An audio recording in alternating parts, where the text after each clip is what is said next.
Hi, everybody. Still waiting a couple of seconds for people to come in. Lots of people come in at the last minute, and then some disappear, and then some come back again. Anyway, uh, we have a number of questions that you've sent in, and I'm really happy that that happened. So thanks everybody for sending in some questions that might be really helpful on Thursday and the two seminars that we have coming up. And on the whole, these questions are thoughtful, and uh, I'll do the best I can with them. So we'll start with one as soon as I think that might be better, Marlene. There you go.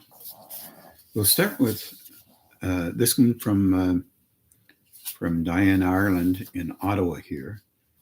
She said, in Buddhism and Hinduism, terms like attachment and non-attachment are used in relationship to a growing process.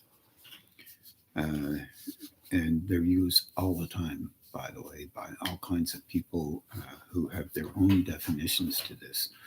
So remember, when you have a person like myself and we're talking and we give you an idea that may or may not be helpful according to what you believe you need to think about an answer. Um, Remember that you are practicing the business of attachment or non attachment. It goes something like this. Every one of us are attached to images that relate to ourselves. And they're used for survival, and they include beliefs and biases. That they are key from our perspective to uh, the importance that we have in relationship to our own value. This is very, very important to understand. Um, if you haven't already begun to realize with a little bit of awareness, you start to see some of these things inside yourself. And it's very frustrating because you find them in others and you have all kinds of reactions to them. And if you want to safeguard, and that I'll be talking about this, if you want to safeguard, every time you have a reaction to somebody, you've got a little bit of that kind of thing that you're reacting to inside of you. Uh, I know that's hard to take. But if you have a quiet inside, how a person functions, you'll see that as the only way, the only bias they can come up with based on how they've uh, lived their lives through their experience. And most of the time, they honestly don't know how they're acting out. It's considered necessary based on the context they're living in. Well, that is difficult to allow ourselves to understand, but nonetheless, this is related to an attachment. And this concept was set up because it's a very, very big uh, question and an extremely valuable engagement based on how the sages and uh, ancient able beings or current able beings, wherever they may be, see things. It isn't, can I say, based on getting rid of your friends, not having a partner, uh, not having a bicycle, not having a car, not having a. It's not about that. But it's many people believe that it's true that it is about that. Now, if you have a house that is built in a certain kind of way and you have a lot of pride about it, then that is attachment. If you are afraid of having friends, that is attachment to fear. There's attachment to all kinds of biases that you come up with. Now, the average person in Hinduism, Buddhism, or whatever other ism there is, when they start thinking of that, they're not really thinking that that kind of thing is attachment. And this, in terms of the sages, they did think that way, and they understood how difficult it was for a human being to be unattached. So in their rendering, their unattachment was based on biases, hear that, biases that they had. That was attachment. So they understood that if they were engaged with certain tools, a kind of yoga or meditation or whatever it may be, that could also be attachment. They understood this. So then they began to realize that in the process of development, a process towards the quietening of the internal mind, and they called it silent mind or quiet mind or mindlessness. And what they really meant by that was, can you recognize the difference between when you are expressing how you believe things should be and an expression, I was going to say thought, but reconsidered, an expression that is emotional, physical, or mental, that is outside the categorizations of your belief system to start off with? And can you recognize that in your head or in your body as a system that might be set a little higher than your normal use of energy for the purposes that you legitimately engage with currently? How you think others are, how you think you are, your pride in anything and everything that can possibly be there. Can you begin to let that soften so that you can begin to notice the difference between a higher state interaction, which does not necessarily comply with how you think, or are you naturally, normally, as in our world, aligned with beliefs that are naturally engaged with how we culturally, no matter where the culture is, engage with life? Spirituality can be a part of that pride as well. The material world can be a part of that pride as well. We don't like the sound of this because that means, for example, if we have a whole lot of information that we have had from others, then we get a little proud about what we think we know. The difference between these two levels of engagement is you can't remember what it is you think you know. when the mind goes quiet. And you can watch and perceive that higher state flow operate into your mind, into your system, into your personality. You could call it this glove or global thing that you have constructed naturally and purposefully and really importantly, so that you could be engaged with doing what you need to do in life. Now, in that quiet place, you cannot very well remember what it is you need to do. Well, first of all, wow, you know what that means.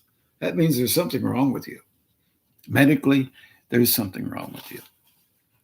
In fact, if it maintained that way all the time, and you couldn't remember the people you knew, then there's something wrong with you. But this is not that way. This engagement moves from one level to another. And there are other levels to it. It doesn't have, personality begins not to have any pride in it. If it does, it's because the alignment with that is with a person being able to do that is related to something that is considered to be valuable by others. And this happens all the time. Happens to gurus, happens to sages. A real deep level sage, if they are there, female or male, you cannot tell the difference. You can't, because they're not trying to do it unless they're teaching. And then they're teaching from an inner place that has nothing to do with their biases. And they worked hard to have that be like that. And there are different levels of that as well.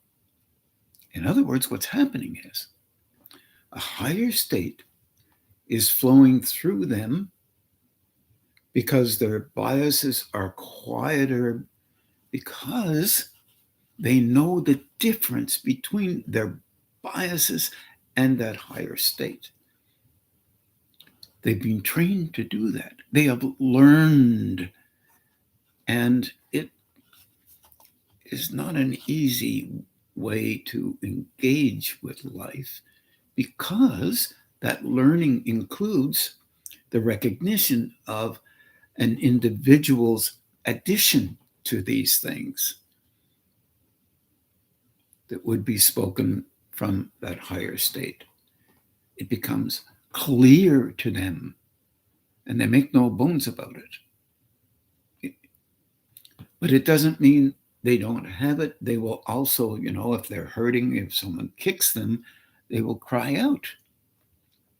However, sometimes when they're walking on their pathway, they will suddenly start walking in a different way, not knowing at all where they're going. Well, this is really crazy stuff in relationship to our Western culture. We are biased like crazy, same as other cultures are biased about their culture. We don't want to be any part of anything that doesn't allow us to be the boss. And this is part of literally how we are. That's a part of the growing process. That is natural in the growing process. It's not bad. It's not good. It's just there. That's our species. This is the way we are. It is in the nature of our growing. And those higher states feed those biases in the nature of a being growing, for the purpose of helping that being to begin to see how they function.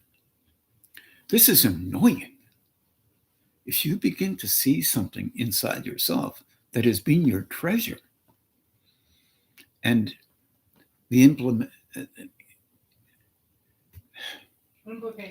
implication is that you should soften it down so that you can learn past the bias, past the boundary that you've set up for yourself in relationship to the images that are necessary to function and engage in this world for a purpose related to an alignment with how you are doing that, engaging with the world. This is difficult for us. Nobody gets it perfect. Often many sages can't get it perfect either. Sometimes they use that tremendous level. They learn how to use that energy to do unusual things. But when they catch themselves, they begin to know that that must be a part of the releasing from their own personalized attachment to being valued beyond the credibility that another person will give them if they didn't believe in that situation. There's nothing you can do about that. That's part of the learning process. So therefore, in their way of engaging, if a person becomes non-attached to them being them, there's a resounding need to be quiet and never speak about it. Because then there is literally the attachments of everyone else's view about what spiritual is that starts judging how they function in this world as importantly, let's say, strong indicators of what they should be defined as. And this is through the minds and the mouths of people who cannot understand what spirituality truly is. It's not negative on their part. It's just what people do. The same is true for you and I. We do us, relatively speaking. You're engaged with attempting to perceive your biases. This is not an easy road. You need to understand that you are very courageous and you will block yourself from doing it. You'll be insistent on doing everything that will keep you in a position related to a value that you've already considered might be more important than anything else. This is normal. Doesn't mean you're not spiritual. Doesn't mean anything.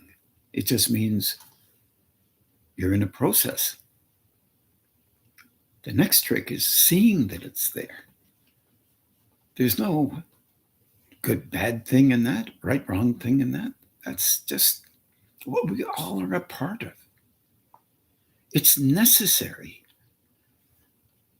to be in a world if you are truly interested in growing internally, because that's not always the definition of so-called spiritual engagement. Spiritual truths. There are many definitions.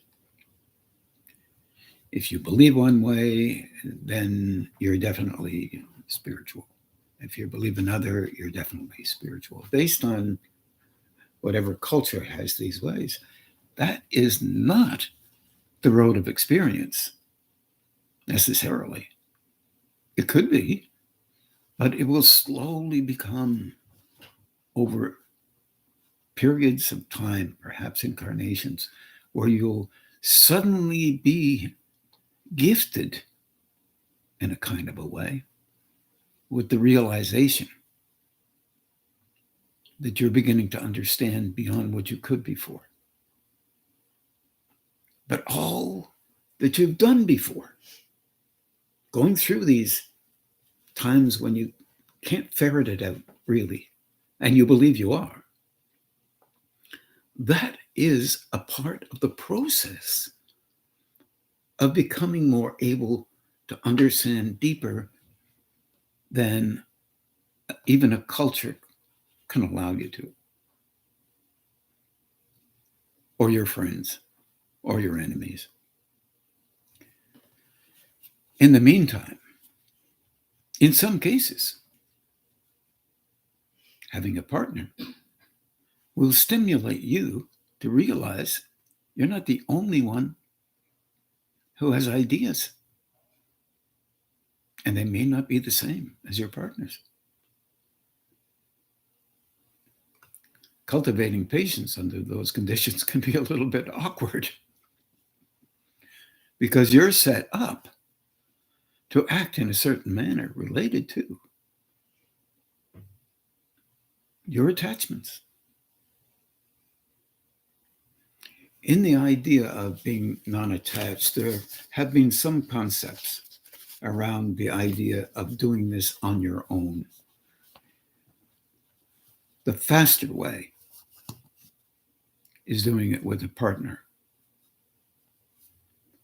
That way you get to see you as you are. If you can allow yourself to see you, this is very difficult.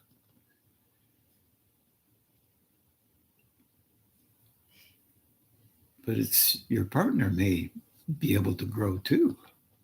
You'd be lucky in that. And your partner would be lucky if you would allow yourself to grow past your biases. Often, people that care for you more than you can understand, that are related somewhat to the world of relationship with higher states in some way, you will find that your trust defense gets strong. You fear that being able to trust, meaning being able to care, to understand, to shift, to change. This is why in our Western world, we have a propensity to engage with what others have said. It's not a negative thing. It's a propensity. It's a kind of process. Then we memorize it or believe it's our experience, and it isn't. But we slowly grow into a place where we can say, okay, all right, not my experience, but this is mine. And suddenly you're talking in relationship to your experience, not in relationship to what you have learned. Prior to that, you should look at everything, learn everything. One day you will see the difference in another that relates to not what they've learned, but what they've experienced. Why? Because you will need inside, you will need to grow. There is an ache in there that begins to develop. Past protection of your biases, but including it. And you perceive it, either physically, and I mean physically, emotionally, yep, and mentally.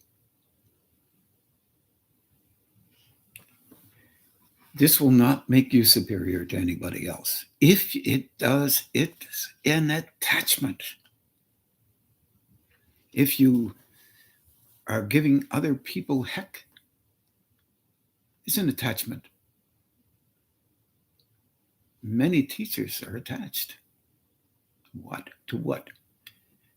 To the ache that they have with respect to the students that they're talking about. They want them to grow like crazy. And they have to learn that the student grows through them, the same as we grow through us. Many really good high school teachers, university teachers, have found that out really deeply and fast. Some therapists have found that out, not all, because they have an attachment to their need to be helpful when a person can only be helpful in a particular manner because they grow through them. And they begin, sometimes a therapist will begin to see that all they can do is say, be helpful in a particular manner. It's like a catalyst trying to give them something that maybe they can use to see if it might work for them. That kind of thing. And there are many different ways of engaging with others. But something you do really well, you will be attached to it because it will give you a bit of joy. It's allowed to be happy. Far too many spiritual folk are judgmental about other people's methods of spiritual growth. Yep, and by the way, even in the material orientations, it's the same way. So we're doing the same thing. Is it possible that you can slowly back away from that and be less attached to the importance that comes through that to you? Absolutely. But you're working with you and learning within you. And this is where it's difficult. Some people, for example, truly have reached a stage where they can be on their own, not because they can be on their own. It's not like that. But because they're working within themselves. I've met a few of those folks all around the world. I'll be very, very fortunate. I haven't got a clue why, but anyway, I have.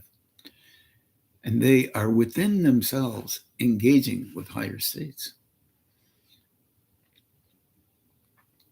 I visited a cave with a friend of mine in India, for example. And walking in the cave within minutes, because the person who was living there before was some kind of a great saint. And walking in that cave, the energy in that cave that was there was related to a being who was linked up with higher states. And there was a string of past links. And immediately, within seconds, you became truly clairvoyant of these saints because the energy that they had in there was still there emitting because it had been engaged with the stone, the rock, the bed, the whatever was in that cave. And there was emission there relative to how they were. And to prove that, both my friend and myself, fortunately, were having experiences of watching these people come and go and looking at us with kind of a funny look, like, what are you doing here? You know, that kind of look, except every now and then one would smile after they did that. My friend found it very difficult. And I was fortunate enough to stay there a little longer because I wanted to see that if these folks had gone past this place, where they were focused on their importance, like the world of us, and our basic rendering of that need so that we can feel valuable in the world of the living here in the matter planes. In fact, it seemed as if what little we could perceive implied that they had. Now, at that stage, they could, if indeed that was the way they needed to be and the kind of way they needed to live, they could stay in that cave for days and days and days and days and days and months. Because that was where they were linked up to a presence that had no relationship with their personality, but a relationship with engagement, with non-attachment. If they began to be proud of being there, they would be engaged with attachment to the cave and the importance that they were, because they were saintly. In other words, saintly is defined by being in a cave, being this way, that way, and the other, that kind of thing, which, by the way, is natural in our world. But if they weren't there, they were engaged with the silence of beingness and the glow that was implementing and attending to them in relationship to helping them to know that higher state, not only have learned about the possibility of it or acting like it because that's the way those people have been perceived as acting. These beings were not acting, they were being. This is so difficult for us to understand in terms of attachment and non-attachment. I've known people who have said they are no longer attached. And after you engage with them for a little while and they tell you you're so wrong, they are defending like crazy their attachment. Is that okay? Is that normal? Yeah, sure. Does that mean they're bad people? No, not at all. Look at where they want to be. They know the difference. They want to go there. Partly, sometimes they are in a kind of there. At other times, they're not so much. Some people will call that not very well developed, and that's nonsense. Those people are truly well developed. They're in a process towards moving into a state where no one would ever know they were there, because they wouldn't have to act like anything, just be them with how they were before, as a tool, as a uniform to wear. I'm talking about their personality. And little by little, they're cleaning up a bit, meaning they're attempting to be less attached to some things. And sometimes they have to reattach to some things to be beneficial to their physical, their emotional, and their mental systems. But in that reattachment, it's a funny thing. They can let go of it in a second, or a few minutes, maybe a week. But they had purpose in relationship to being the way they were. And the reason why they have that is so that they can go around the world undetected.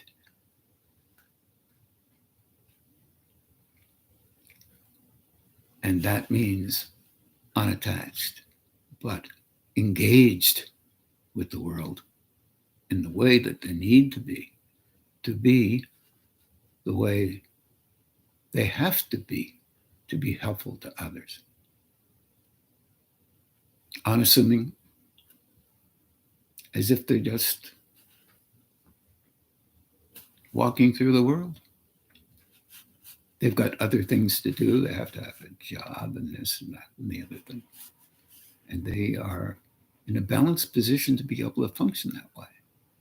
Through this whole process of movement towards this non-attached form, it can cause all kinds of problems because you're learning. And these problems are, you may not be able to function very well materially. I've often talked about this wondrous story about this young woman I met, well, Marlene and I both met in Toronto. And her inability to be basically functional very well, I should have said. And she had fallen, but all of her system was wide open, and she could perceive deeper than the surface, which primarily most of us are involved with. We assess another person based on our biases. It's what we do, and we do it well, not so much. We do it relative to our need to be valued relating to the way we see things. And that gives us credibility because we're all, every one of us, extremely vulnerable. We're vulnerable to finding out how we are. We'd much rather be a claimant of an image and a protector of that image for a purpose of feeling confidence and worthwhile. And already we are worthwhile. There's nobody that isn't worthwhile. Yeah, I know, even the ones you don't like. Because life is precious. And we learn every day, sometimes very uncomfortable learning. Nonetheless, slowly, we move towards the place where our natural inclinations towards attachment in the construction of our structure is softened to the point where we can understand that there's more to us ultimately than just a machine that blazes through in the fire of the tongue, beating everything up that we consider not of true value, whatever that means to you. None of us do well with this. This is the way we are here on this species. And you don't have to agree with me. If you consider it for a while, you'll see it better.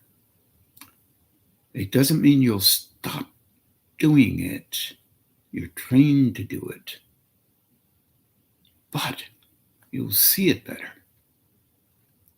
And there's a possibility that you will become kinder to yourself.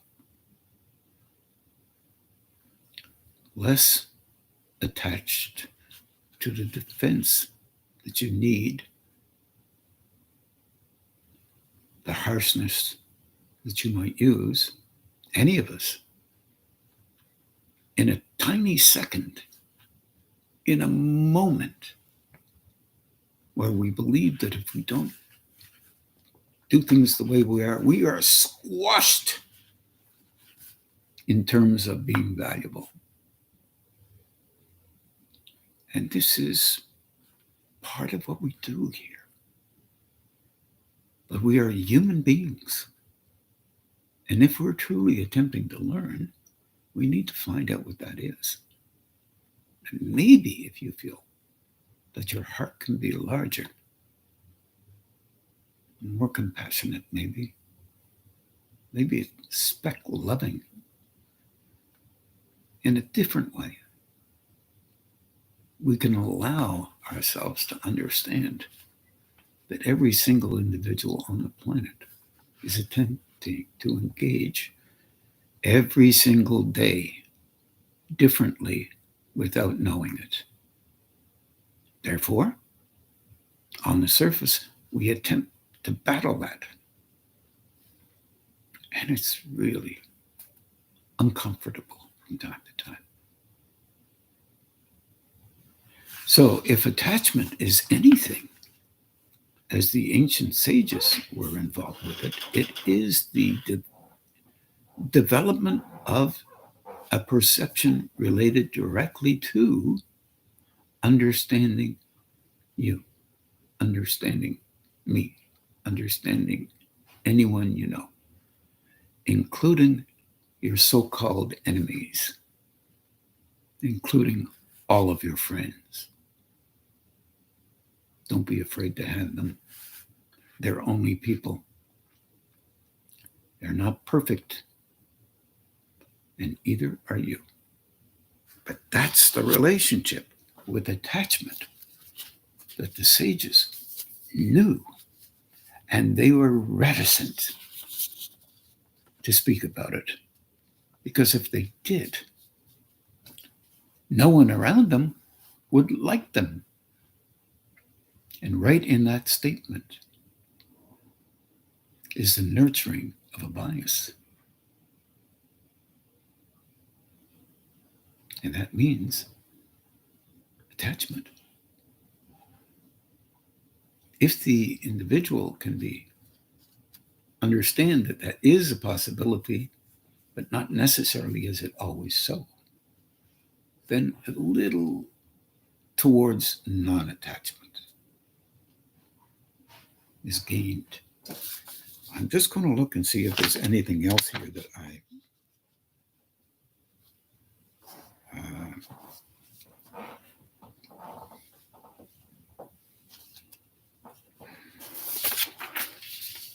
pardon me. Sorry, I'm taking up your time.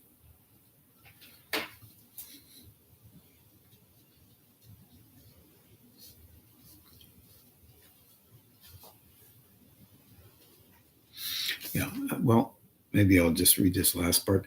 The implication of silence within the intellect or emotional mind is the beginning of a shift in the personality. And the most wonderful thing about that is that you begin to realize that personality is energy itself. And has been created partially, at least by you, partially by the implementation of being around others, which you don't believe you're like, but you are to some degree in a different place than they are, of course. And that silence of the intellect is the beginning of allowing the personality to see and know the difference between itself and a higher state. This is not so simple, but there are times when it's to each and every individual obvious. We quickly, unconsciously settle on it being, we may have an idea that is really different and we think it's ours. It just popped into our mind and we express it and others give us value and therefore it's ours. And we have been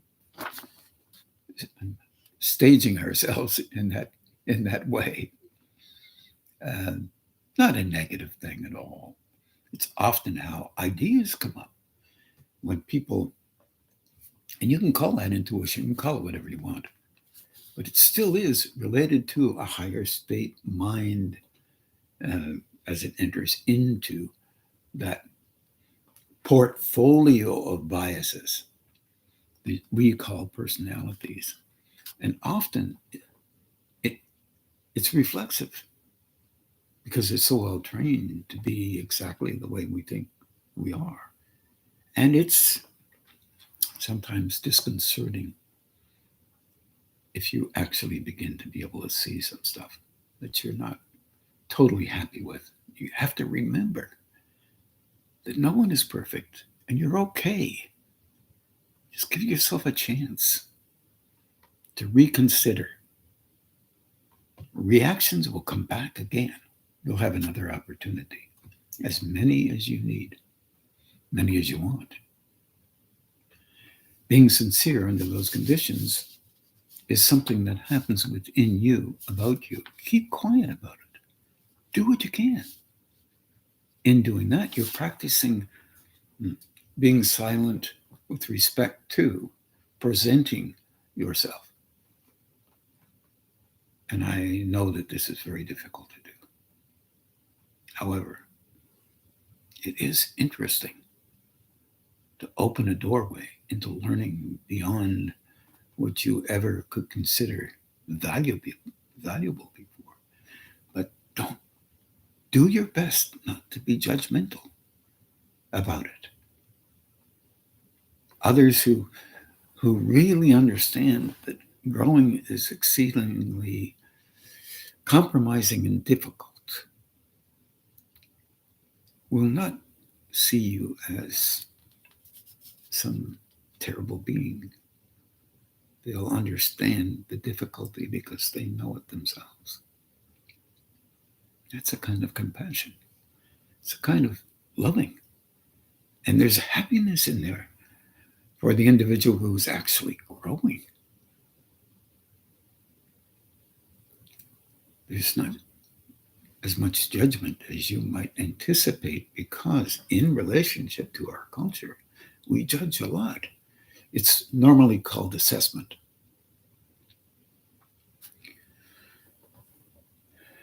So use it, but don't miss seeing it. And open the door to understanding beyond what you believe has to be true for you to keep your biases vibrating at a level of sheer defense. Now, that's a statement. The reality is, it will do that. And in your growing, in your relationship with spiritual growth, you will have that. And it will remain there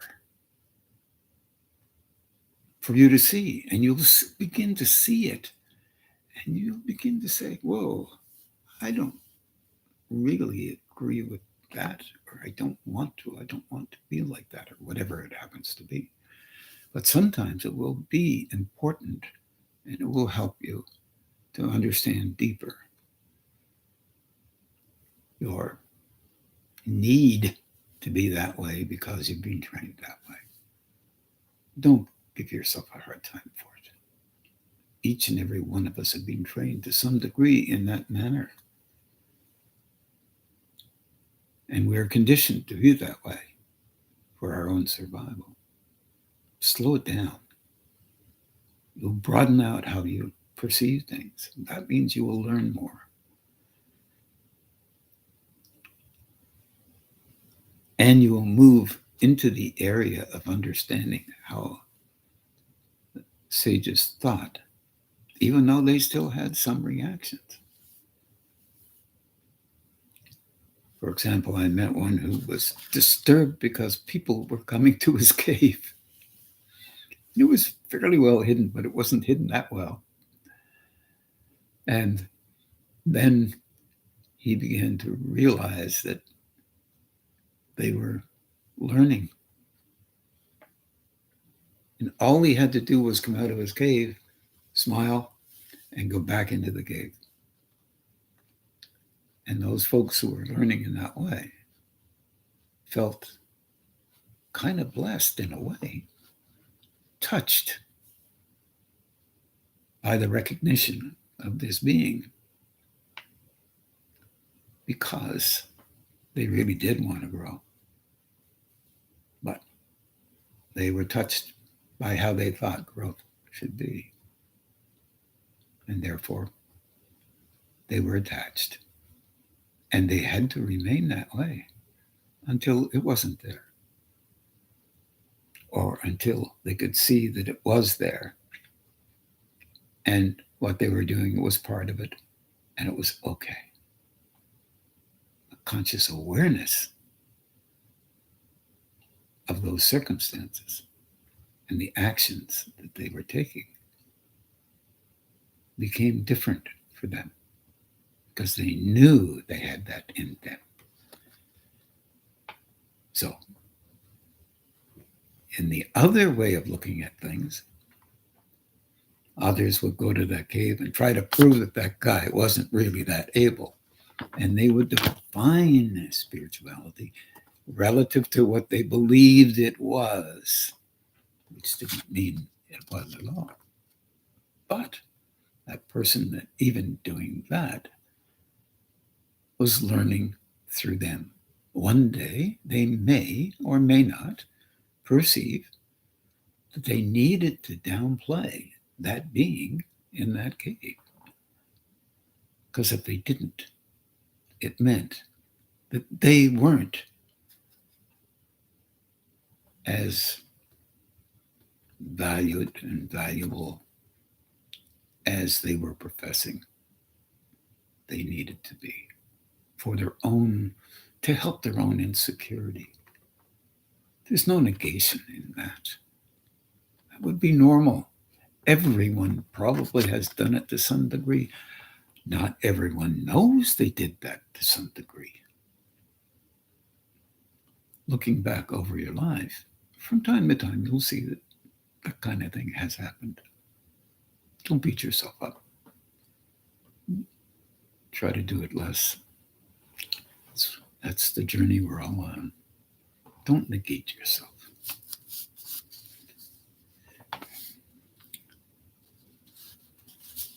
So, in relationship to this question, sages prepare themselves for non-attachment.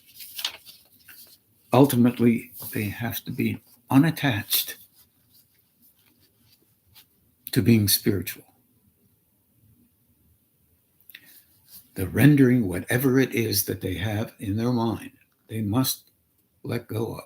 You can only do that when you're in a space where you don't remember it, literally, because it's not relevant. You're busy involved with perceiving the engagement of that state in you and around you. And everything else in those moments are not relevant. But you have a deep compassion in you, a deep loving in you. It can be really peaceful. You don't want to even hardly breathe. It's empty almost, and it is, nothing is flowing through, no reaction, nothing. This is what they value in those moments, in those engagements, because it's not a definition, it's an experience, and a vital one in relationship to their engagement with existence. Yes, they still go to the bathroom. Yes, they still, from time to time, eat. Yes, they get thirsty time to time. And guess what they do? They eat. They go to the bathroom. It's not a thing not to. Otherwise, it would be a vice or it would be attachment. They eat, they drink, they warm themselves, they clothe themselves. If they think of it, they can forget. Because remembering is not as necessary in relationship to the material world.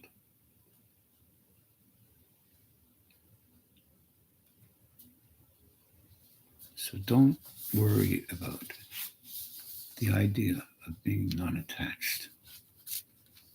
It can hold you in a particular position that relates deeply to attachment, the same as any other of those things, belief or not, can hold you. Go slow. That goes for all of us. A deeper level of engagement is I'm not sure how we could handle that. I mean, beyond wherever we are now. I don't care who's listening. It just doesn't matter. But I wish everybody well, because it is worthwhile on every level of development. See it the best you can. Be with it the best you can. Try to be a little less serious. As we all know, it can be really serious, this business of growing.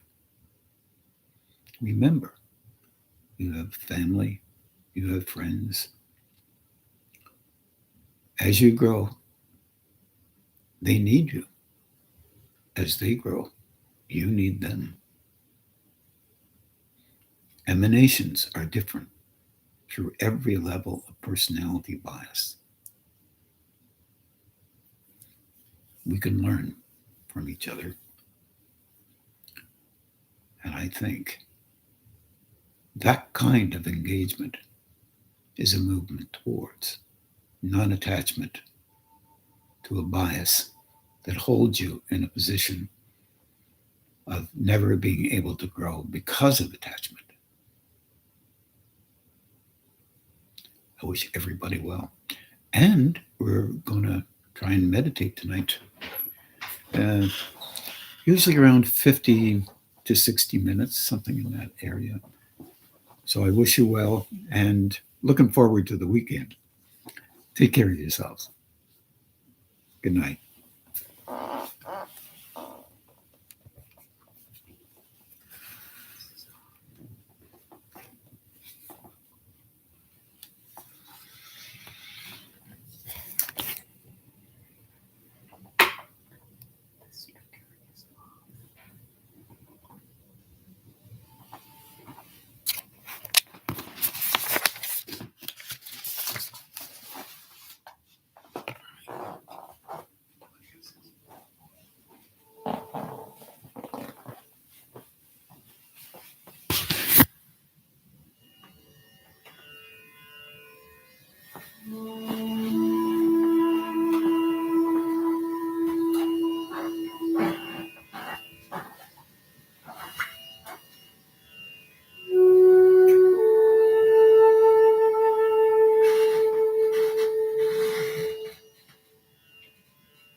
Thank you, everybody. And now we'll just begin to do the balancing on our own and have a good evening.